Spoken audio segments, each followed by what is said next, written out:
Hokies! Hello, Hokies. It's time for that GDP ahead of the Miami Hurricanes for Tech. I'm John Laser. He's the Hall of Famer Mike Burnup. And Mikey, we can talk about it all we want, and we will. The Hokies aren't going to tell you much. The Canes aren't going to tell you much, and neither will admit it. But this one means a whole lot. It is. It's a playoff game. I mean, it's Miami's in the driver's seat. They're undefeated, hadn't lost, got a nice winning streak that goes back 5 games last year. So they're playing at a very high level. They're a top 10 team.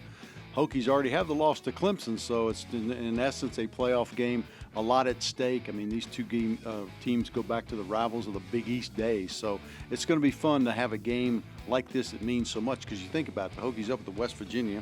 The 5th game was Clemson. Now the 9th game is the Canes, so they've been spaced out very nicely, but this is huge.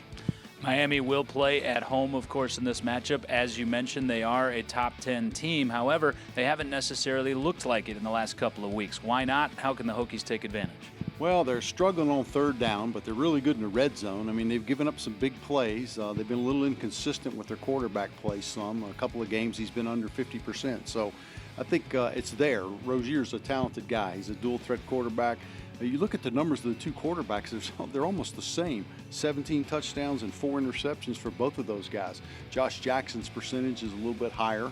But, you know, they lose Walton. They lost 9 draft picks from last year, but yet they're in great shape. They just reload at Miami. It seems like they always have great talent. Braxton Berrios is a very good player for them. You look at Homer, the running back that's taken over most of the carries. He's been solid. So the Hokies have got a great recipe, Lazy. If you think about it, they haven't turned the ball over for 2 games. The defense has been outstanding. And you think about special teams have been solid with the help of the field position. So it should be a heck of a matchup.